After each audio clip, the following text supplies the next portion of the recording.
తెలివితేటలు పరీక్షించడానికి సర్టిఫికేట్సే చూడనవసరం లేదు. నిన్ను 3 ప్రశ్నలు అడుగుతాను, జవాబు చెప్పు.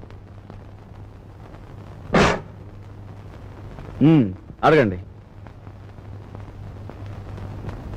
నంబర్ 1, తాజ్ మహల్ నిర్మాణంలో పాల్గొన్న కూలీలు ఎంతమంది? నంబర్ 2, రామాయణాన్ని వ్రాసిన వాల్మీకి భార్య పేరేమిటి? నంబర్ 3, 10 పైసల నాణానికి ఎన్ని వంకర్లుంటాయి? Come on tell me. చెప్పలేవా? ఇంత చిన్న ప్రశ్నలకే సమాధానం తెలియని వాడివి అసలు ఈ ఇంటర్వ్యూకి ఎందుకు వచ్చావు?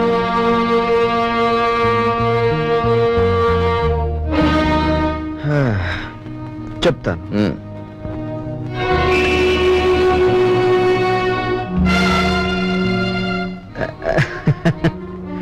అనవసరంగా బెదిరిపోకండి సార్. ఇది నా 61వ ఇంటర్వ్యూ. అంటే నా సహనానికి షష్ఠి పూర్తి జరిగిపోయింది. అసలు నేను ఉద్యోగానికి పనికిరాను, లేదా నన్ను ఇంటర్వ్యూ చేయడానికి ఆఫీసర్గా మీరు పనికిరారో ఇప్పుడు తేల్చుకుంటాను. సార్, వాల్మీకి భార్య పేరు మీరు వినలేదు, నేను వినలేదు. కానీ పెళ్ళైన దగ్గర నుంచి మీరు మీ భార్యను చూస్తూనే ఉన్నారు. ఆవిడ చేతికి ఎన్ని గాజులున్నాయో మీరు చెప్పగలరా? ఓకే, 10 పైసల నాణానికి ఎన్ని వంకర్లు ఉన్నాయో నేను తర్వాత చెప్తాను.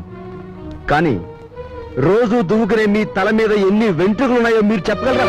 కనీసం ఆ దువ్వుకునే దువ్వునికి ఎన్ని పళ్ళున్నాయో చెప్పగలరా? చెప్పండి. నాకు తెలియదు. మీరు వేసే అడ్డమైన ప్రశ్నలకి మేము సమాధానాలు చెప్పలేకపోతే మమ్మల్ని వెధవలా చూడటం తెలుసా? మిమ్మల్ని చంపకుండా ఎందుకు వదులుతున్నానో తెలుసా?